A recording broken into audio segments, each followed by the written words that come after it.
I'm Kelsey, and the formative assessment technology that I'm going to be talking about today comes from my math curriculum. So we use everyday mathematics in our school and in our district, and they come with an assessment check-in that I will talk about very shortly. And there's an online component, and that's kind of the technology that I'm going to be talking about today and how that helps my kiddos and my instruction.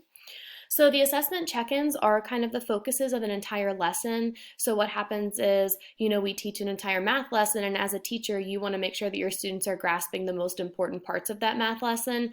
And so these assessment check-ins give you that focus, and they tell the teacher what they should expect the students to know at the end of the lesson, and kind of the mastery level where the students should be at this point in the curriculum and at the end of that particular lesson. And then it also is really helpful that the curriculum provides supports and suggestions for students who are struggling with that focus of the day or that assessment check-in. So what I do, these are truly formative assessments, so I use them to guide my instruction and to help for differentiation for all of my students. And as I said, that online component, which I'm really going to focus on today, allows the teachers to evaluate and record our assessment check-ins. It's just like a tracker. But what it does is it gives us detailed reports of where every single student is with their understanding of different math standards and practices. So I'm going to show you what that looks like for us.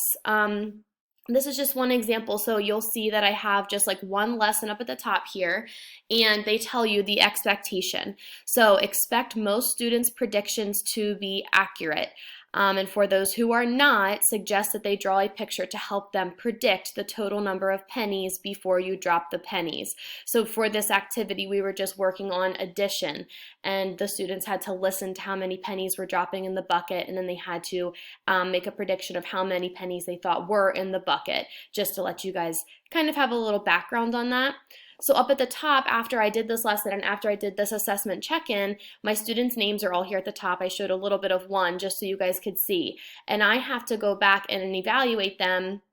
It's like a 4-point scale that we use for this, so it's whether they're meeting the expectation, they're approaching mastery of that expectation, they're partially meeting it, or they are not meeting it. So if you look here, I have some students who were absent that day, so they're just not evaluated on this one.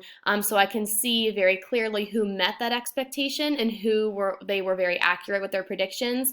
And then there's a student here who was not meeting that expectation, so they were one who definitely needs some more practice with this.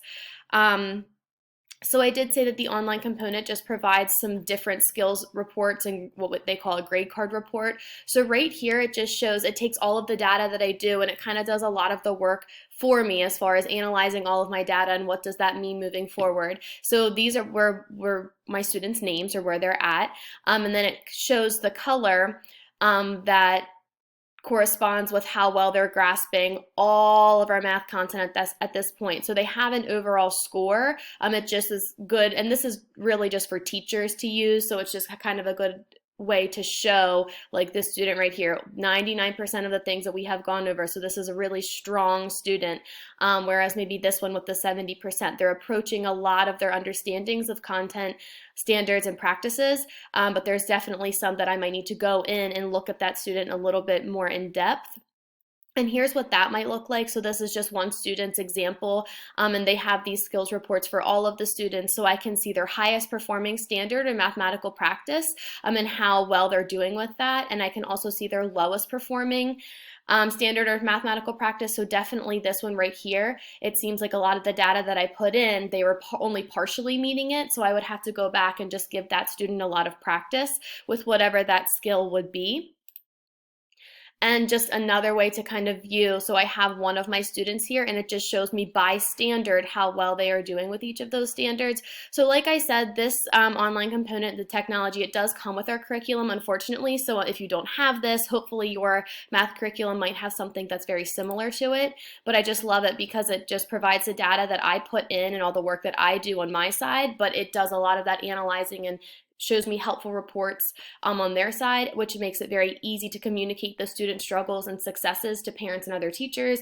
Plus, it's also easy for me to see where my students are very quickly or where my entire class might be struggling so that I can guide my instruction further or where I can include more practice for students.